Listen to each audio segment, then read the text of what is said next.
नमस्कार, आप देख रहे हैं न्यूज़ विंग टीवी। कर्मा पर्व झारखंड वासियों के लिए बहुत ही कहते हैं महत्वपूर्ण है, बहुत हर्षोल्लास के साथ मनाते हैं। और हमारे साथ है जगलाल पाहन जी, जो कर्मा पर्व को लेकर लगातार हर साल कह सकते हैं कि उनको लेकर अपने जनता के सामने संदेश देते हैं आखिर कैसे मनाना चाहिए। इन तमाम चीज़ को लेकर हम जगलाल पाहन जी से बात करें। जगलाल जी, कर्मा पूजा को लेकर क्या कहना चाहिए, कैसे मनाना चाहिए, जो आज के यंग जनरेशन है और उन युवा युवती उनको कैसे मनाना चाहिए? देखिए, सबसे पहले तो मैं आपके चैनल और आप तमाम लोगों को मैं कर्म का शुभकामनाएं देता हूं सबसे पहले। और जितना भी है हमारे झारखंड वासी, उनको भी कर्म से पूर्व उसको मैं कर्म का शुभकामनाएं देता हूं। और अभी जैसे कि कर्म हम लोग जानते हैं, कर्म जो हम लोग को पूजा है, ये हमारा जो है कृषि से जुड़ा हुआ ये पूजा पर्व है। और साथ ही साथ ये जो है भाई और बहन का जो अपना स्नेह और प्रेम का भी एक प्रतीक है ये।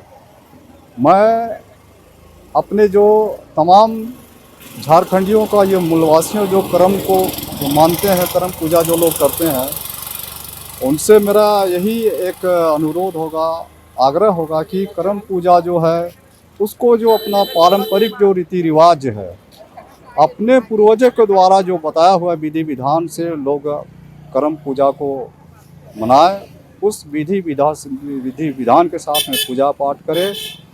और ये कर्म जो हमारा है, ये कर्म जो एक्चुअली में हमारा जो कर्म जो है वो महादेव जी का ही एक प्रतीक है। महादेव जी का ही हम लोग पूजा करते हैं। और हम उन तमाम बच्चे बच्चियों को जो कर्म देव के लिए उपासना करती है, अपने भाई के लिए, अपने परिवार के लिए और अपने भावी जीवन, जो वैवाहिक जीवन में जब वो प्रवेश करती है, तो इन तमाम चीज़ों का जो भी मनोकामनाएं वो करती है, वो श्रद्धा भक्ति आस्था के साथ में करेगी तो निश्चित तौर पर है कि उनका भी मनोकामना पूर्ण होगा। और साथ ही साथ इस तरह का जो हम लोग कर्म का जो पूजा पर्व हम लोग मनाते हैं, इसमें हम लोग अपने सुख शांति स्वास्थ्य के लिए हम लोग पूजा करते हैं।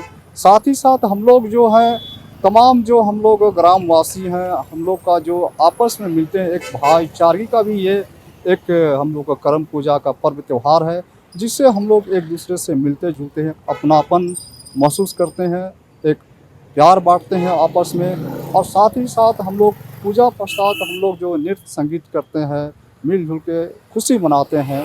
तो इस तरह का कार्यक्रम से क्या है कि हमारा धर्म भी बचता, हमारा रीति रिवाज, धर्म संस्कृति और परंपरा भी बचता है। दादा, धर्म संस्कृति की बात करें, लेकिन अब धर्म संस्कृति में डीजे आ चुका है। युवा युवकों को डीजे काफी पसंद है। इसके लिए कुछ बोलेंगे कि डीजे हर पर्व में, सांस्कृतिक पर्व में डीजे को लाना ये कहाँ तक उचित है?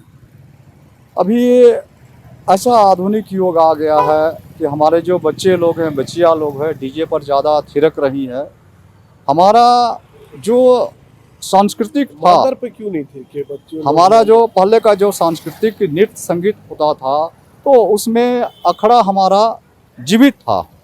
हमारे पूर्वज अखड़ा में हर समय जब कभी थक भी जाते थे, या कोई कर्म हो, या तो सरहुल हो, या कोई जतरा सिंदरा हो, तो तमाम लोग वहाँ बैठते थे और अपना जो है नृत्य संगीत वहाँ लोग करते थे।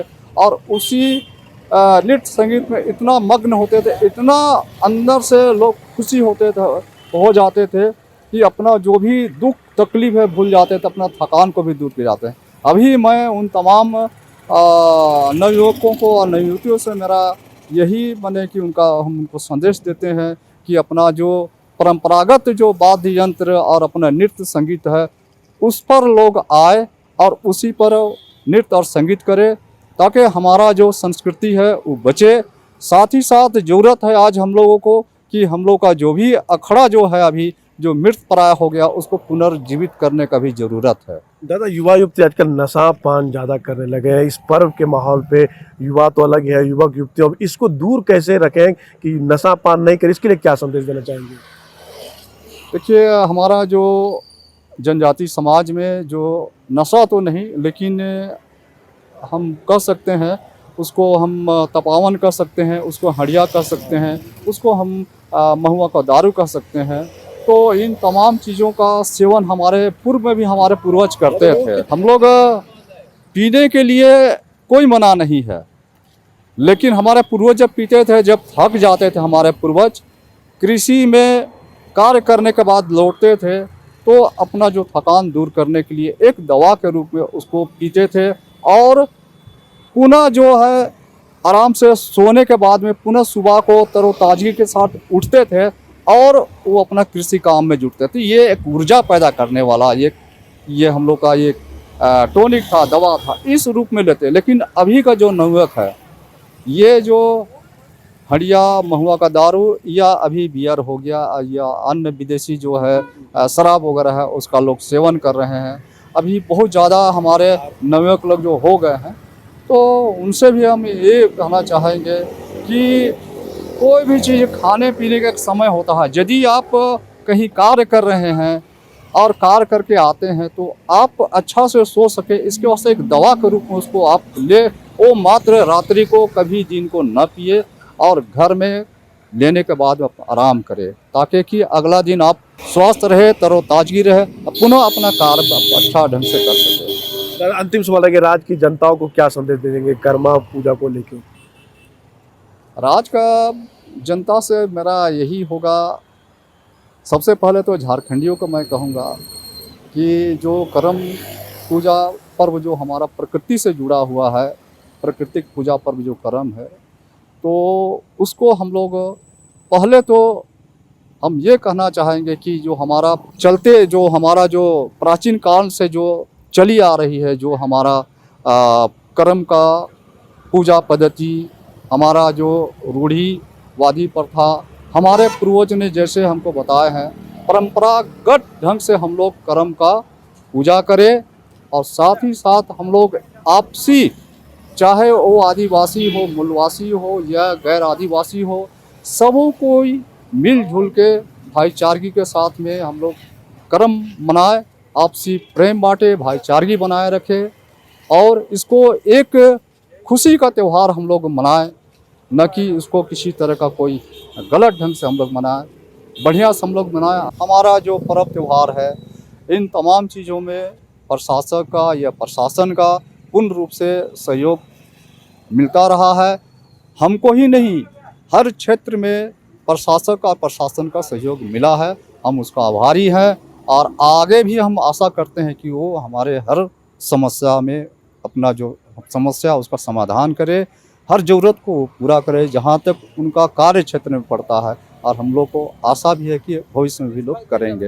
ये तो हमारे साथ जगलाल पाहन, इन्होंने राज्यवासियों को संदेश दिया है कर्मा पूजा को लेके कि हर्षोल्लास के साथ मनाएं और भाई बहन का जो प्रतीक है, ये राज्यवासियों को पूर्ण संदेश दिए कि हर्षोल्लास के साथ मनाएं और अच्छे से मनाएं और कर्मा पूजा है अपने संस्कृति को जरूर बचाएं। ये इन्होंने साफ शब्दों में राज्यवासियों को, झारखंडियों को संदेश देने का काम किया है। सहयोगी राकेश के साथ मनीष, न्यूज विंग, कराची। कि आपकी उंगलियां भी बरतेंगी। ये देखिए सर, A1 क्वालिटी का सीमेंट लगा रहा हूं मैं।